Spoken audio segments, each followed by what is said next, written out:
All right, all right, all right, all right. How are you guys doing today? Today is June 19th, Juneteenth for those that celebrate it, 2025, and we have a wonderful show for you guys today. So sit back, relax, and let's get to it.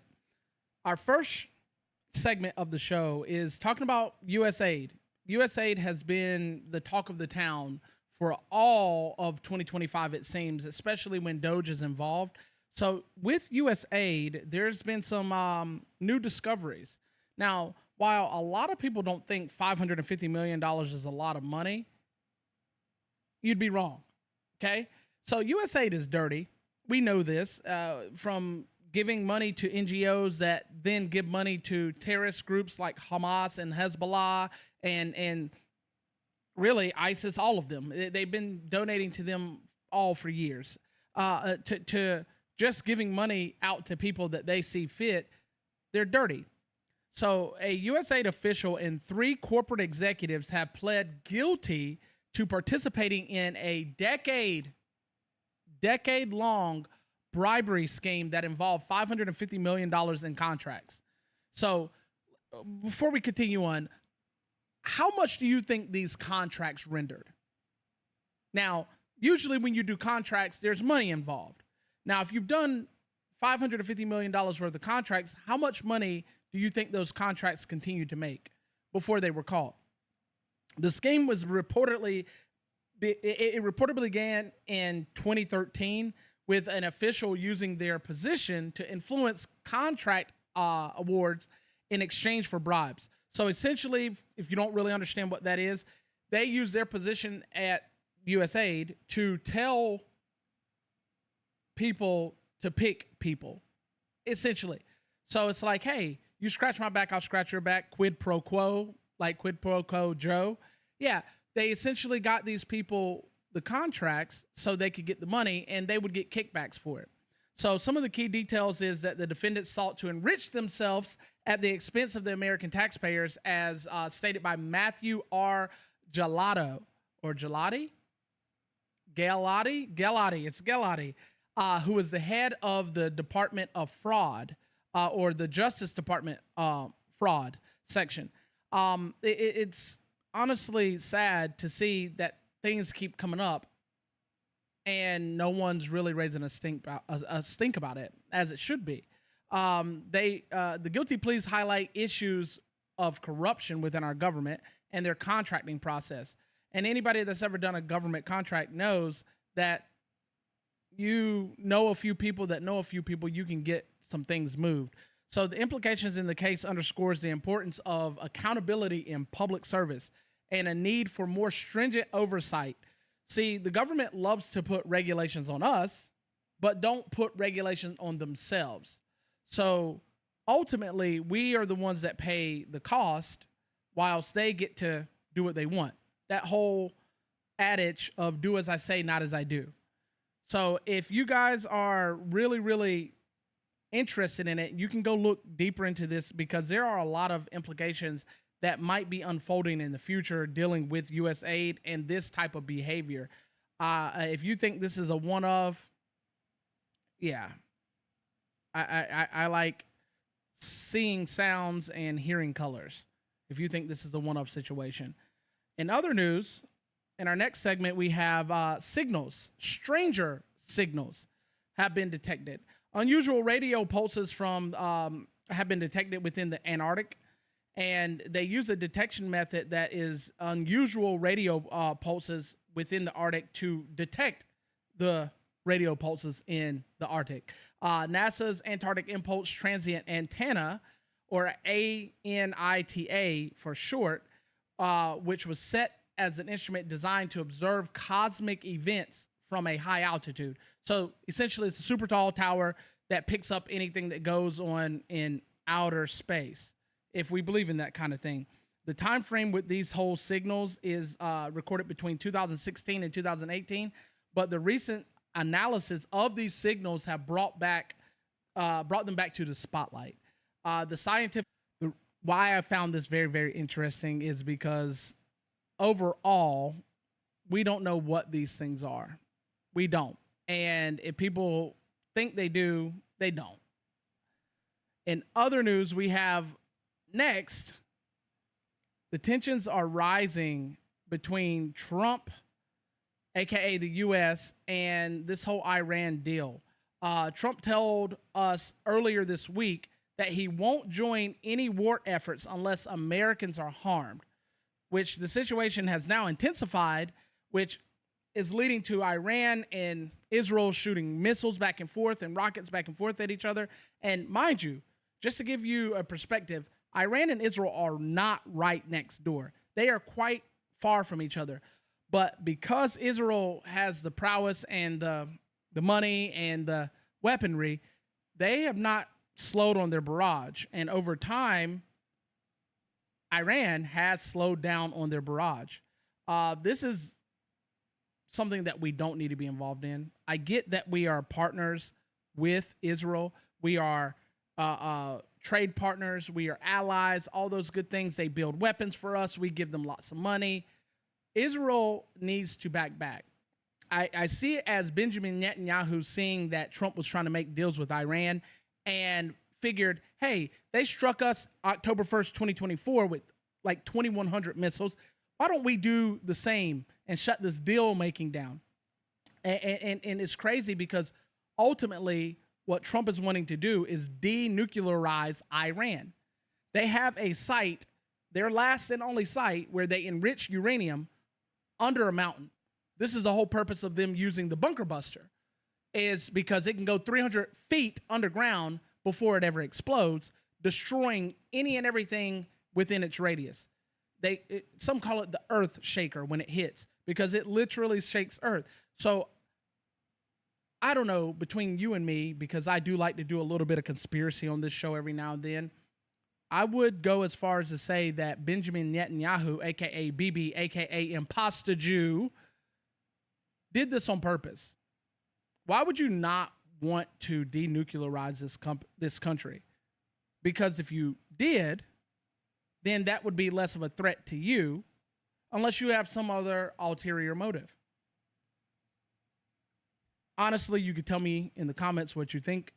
That is just something that is all over the news. I wasn't really even going to talk about it, but it is something that is important and that we need to know about. Personally, I do not believe we will be entering a war. Trump is very much anti-war. So here's to hoping we don't enter a war. And if we do, as I saw earlier today, if we do, make sure it's the last war we enter. End it permanently. In other words, salt flat them. But that's my opinion. America is no stranger to immigrants, but with Trump under the helm, we have no new friends.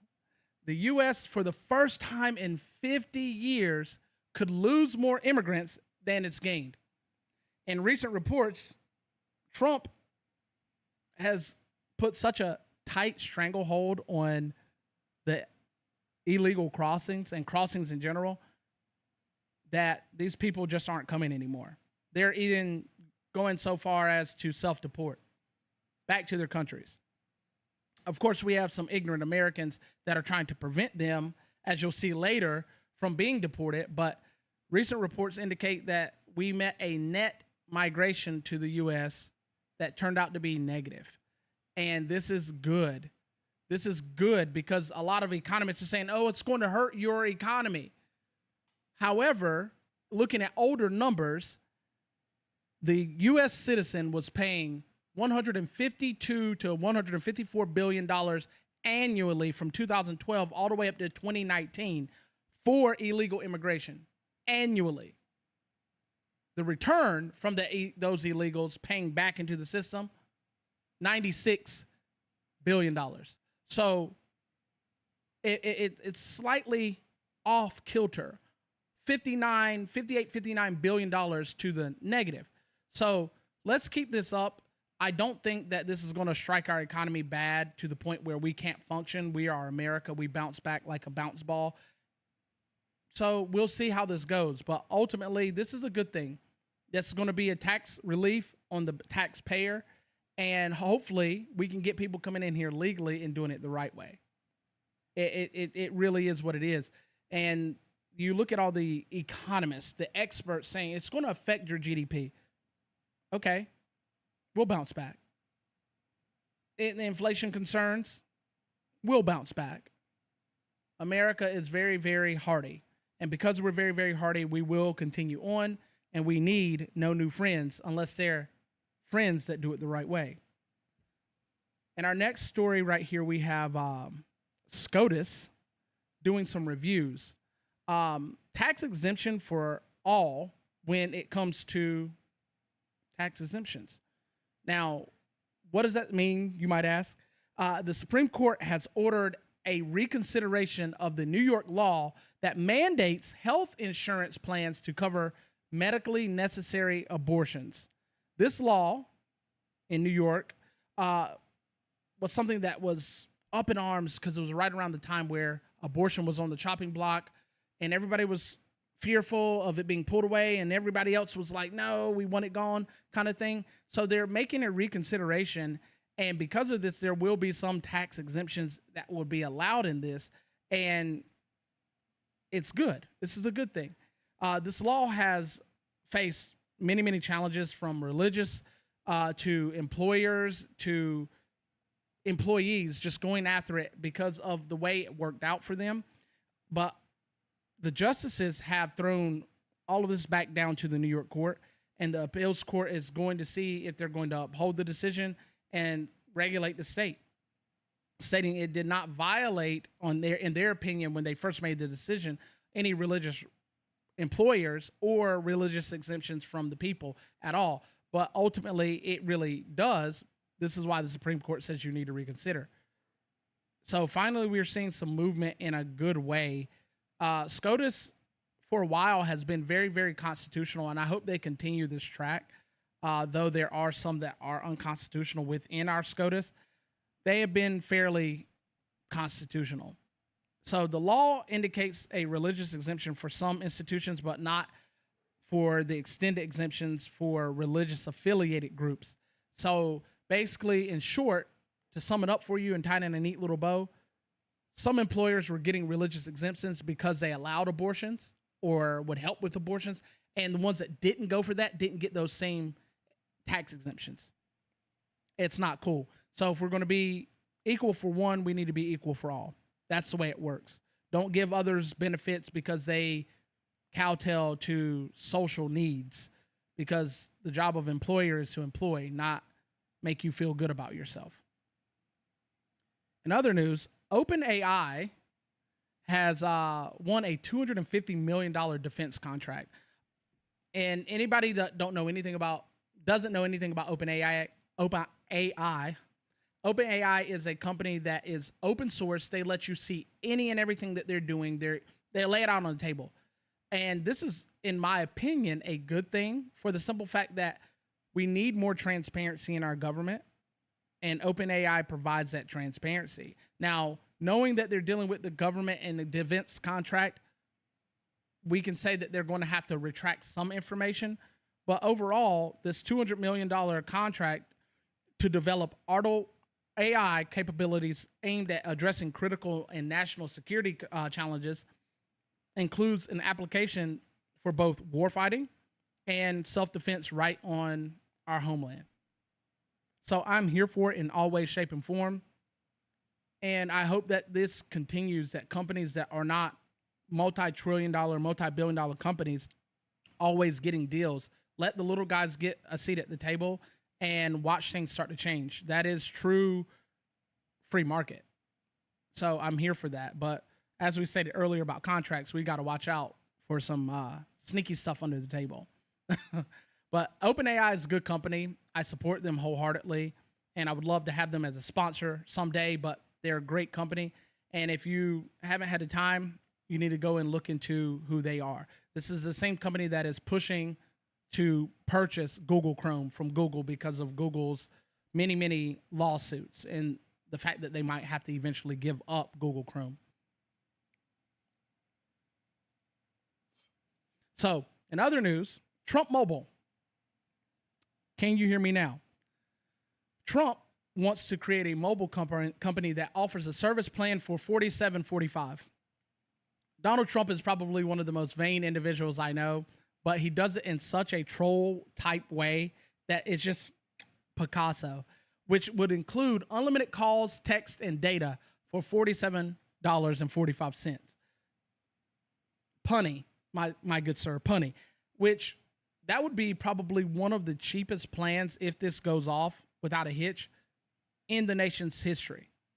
We constantly get beat over the head by Verizon, by T-Mobile, by Sprint, by all of these companies that essentially just add surcharges here, add surcharge there. And before you know it, you're paying $600-700 on a plan that when they advertise it, oh, $40 for a line.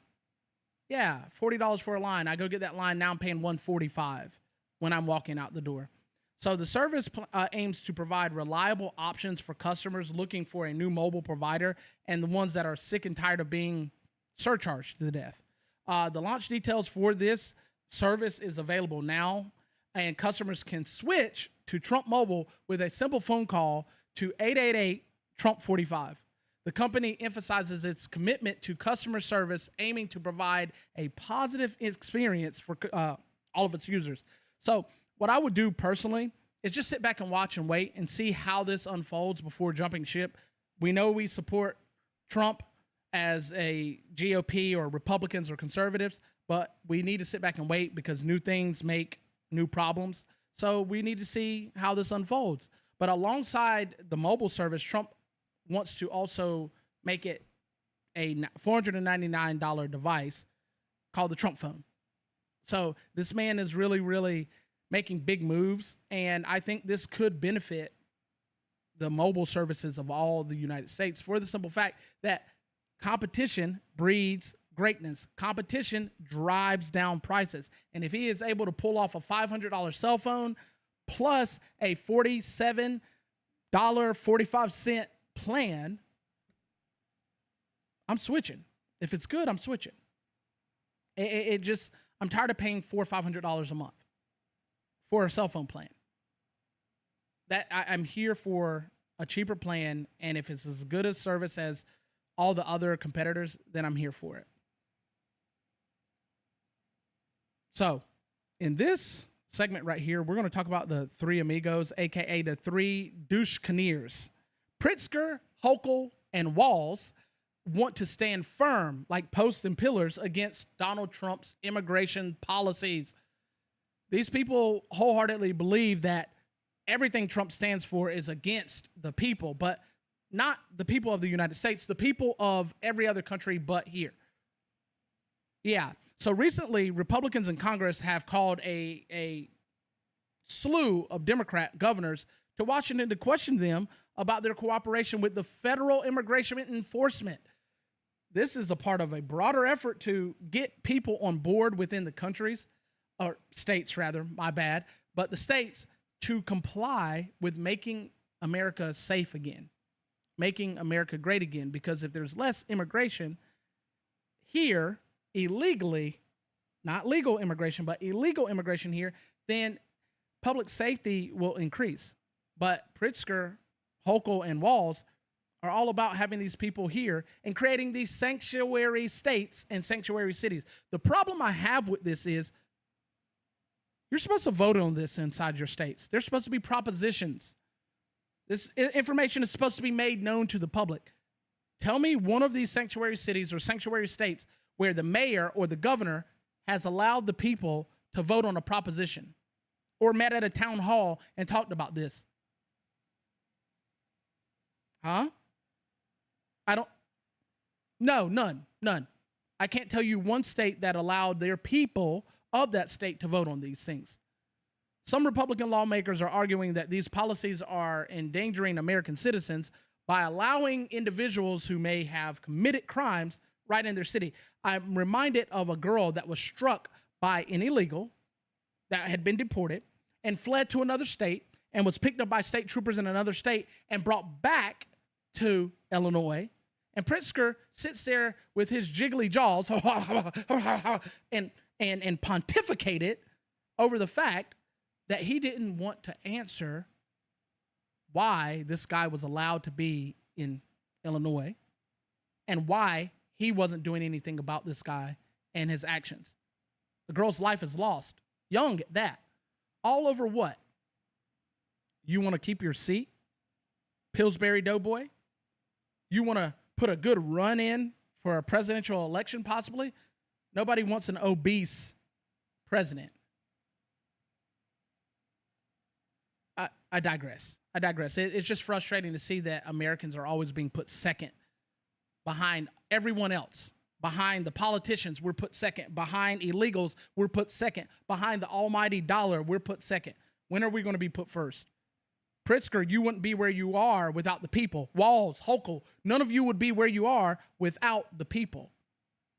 You might think so, but who's going to pay your salary? Who's going to pay for your endless meat lovers pizza, Pritzker? During his presidency, President Trump signed an executive order aimed at bringing this down overall, and these governors are supposed to be in compliance with this. It's plain and simple. And they're pushing back and trying to get lawsuits against Trump to prevent from having to be in compliance with this federal order. So it is what it is. I'm not happy at all about what's going on in our country, where people are protecting people that shouldn't be here, people that committed crimes. And if I hear one more simple monkey-minded creature tell me that, oh, it's just a civil crime or civil situation when they come over the first time, it's a crime. They may pay civil penalties, but it's a crime. They commit a crime and then are hit with civil penalties after the fact. They enter again, it's a felony.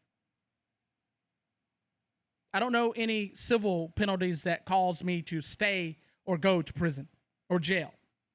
Both parts of 8 USC 1325 carry a jail sentence. 6 months the first time, up to 5 months the second time. Both carry fees. Honestly, I think these people need to be either permanently jailed or tagged like a wild animal so we know if they come back again. That's just my opinion. I'm tired of it. I'm done with it. I'm over it, and I'm sick and tired of us suffering for it. But moving on from the three douche-canoers, we have SCOTUS back in the news, and SCOTUS is very much handy-capable. SCOTUS now has ruled in a favor of disabled students, which could lead to a lot of lawsuits within the country. The Supreme Court ruled unanimously, 9-0, for those that don't know what that big SAT word is, in favor of a teenage girl with a rare form of epilepsy, making it easier for students with disabilities to sue schools to enforce their rights under federal law, of course.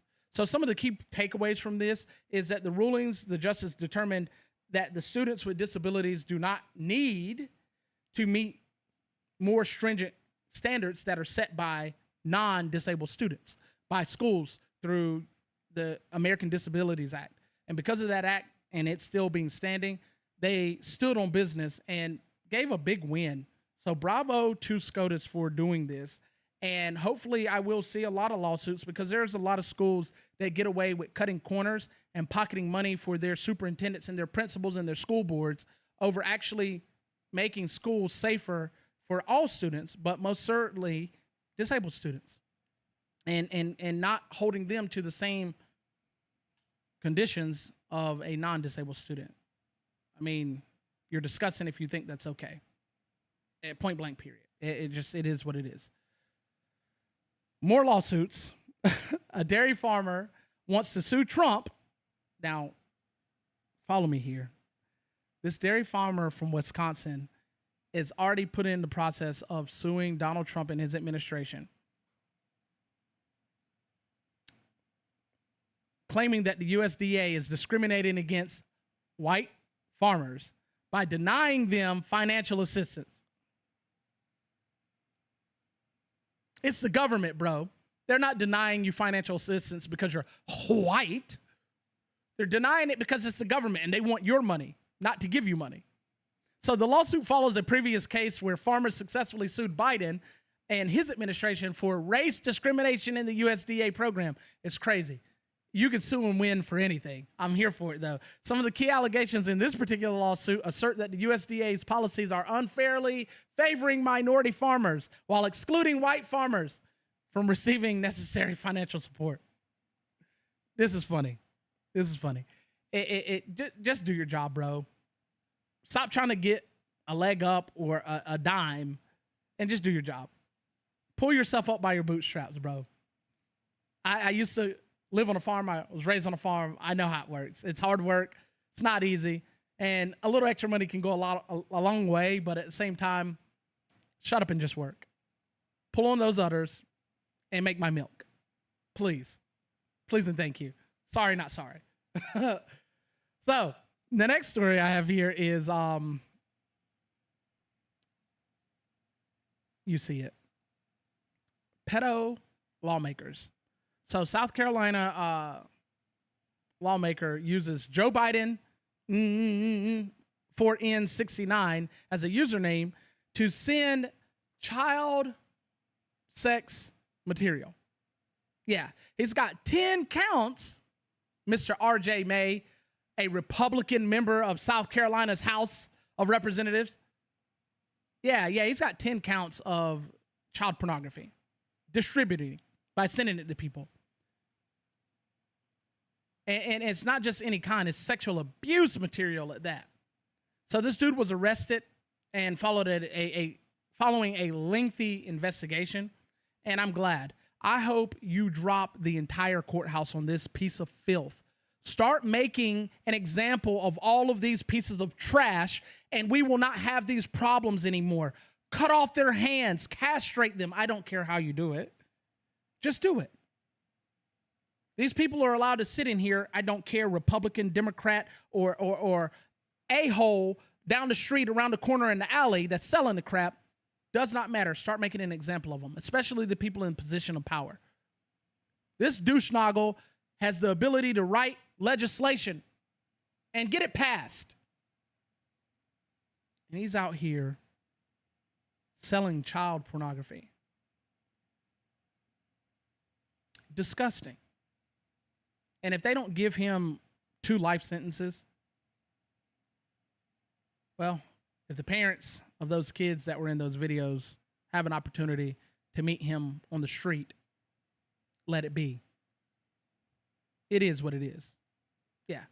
So, moving on from this because it makes me sick to my stomach, we have a schoolroom showdown as families file against the 10 Commandments in the state of Arkansas.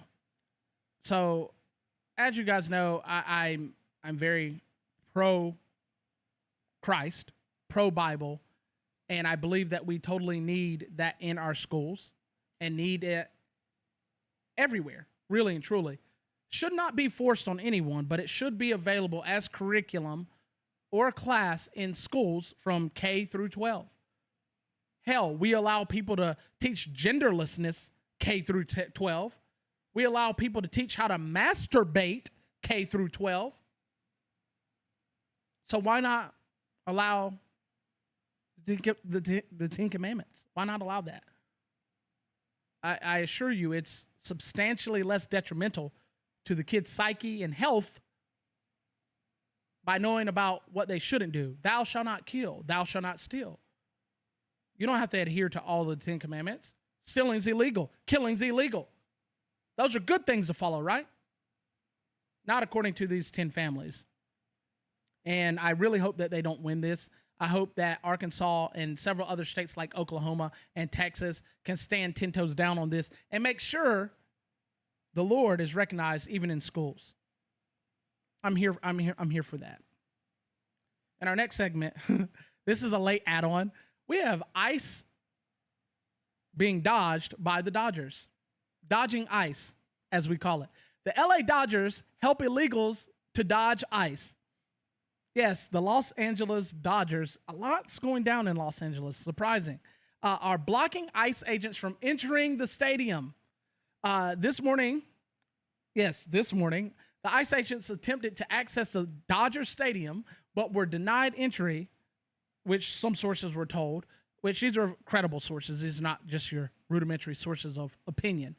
And the official statement that was given by the Dodgers, who confirmed the sources, said that they were requested by ICE to be allowed in to, scout the premises, and they told them to leave. Yeah, they said leave their property, emphasizing that their stance on the matter is non-political. Well, if you're non-political, why don't you just let them go in and see what's up? Hmm? Hmm? Yeah. We know what y'all are about. Y'all are about saving them illegals, boy. Yeah. You can't keep hitting home runs and having good pitchers and catchers and first basemen and third basemen and second basemen and shortstops and outfielders if you cut off your sources of illegals, right? Actually, that's a good thought and a good statement to make. I wonder how many people in sports, not just MLB, are actually not legal. I mean, hell, we saw in Minnesota a whole lawmaker announced to everyone that she was illegal. So how many are in sports? Because we're not actually checking that, are we? I don't think we are, personally. I would wonder, I would go on a limb and say that maybe 16% of all sports, professional sports, hold illegals in some way, shape, and form. And our last part of our segment today, which is another late add-on, Trump. Trump is doing what is necessary for the people. He is trying to stop censorship. Trump signs an EO to prevent censorship online. The executive order aims to protect the rights of individuals to engage in constitutionally protected speech and to address the concerns about perceived censorship by online platforms. This is absolutely beautiful. Yes, I would love to see Section 230 absolutely obliterated from law. I would love to see the Smith-Muntz Act returned in its glory so the news media can stop lying to us. And I would love to see the USA Act absolutely burned to cinders because it's allowed them to do all of this stuff. It gave way to them to do all of this stuff. But this is a good start, Trump. Bravo. So the policy in itself, it establishes that it's there to foster clear grounds and rules for free, open debate. Oh, I would love to just be able to say all the words while debating.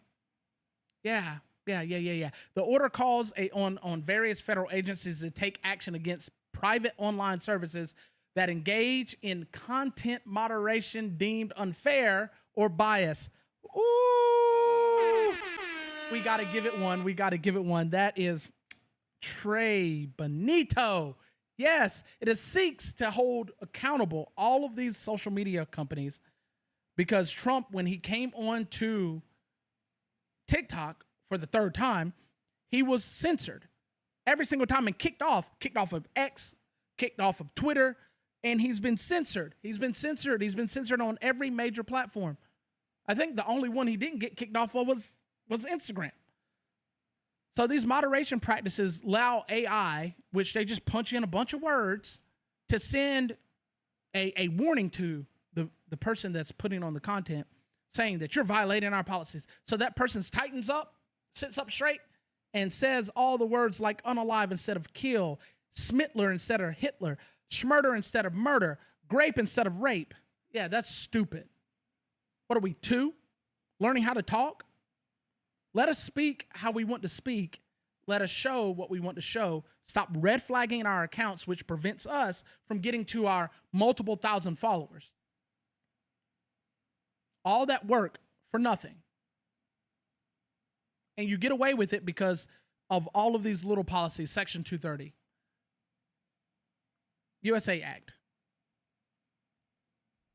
You get away with it. And it's finally time that you don't get away with it. I'm here for that. So I'm bravo, Trump. I thank you so much for that. But first and foremost, I thank God for being who he is. And our verse for today comes from 2 Samuel 7:22. How great are you, sovereign Lord? There's no one like you, and there is no one but God. And you have heard us with your own ears.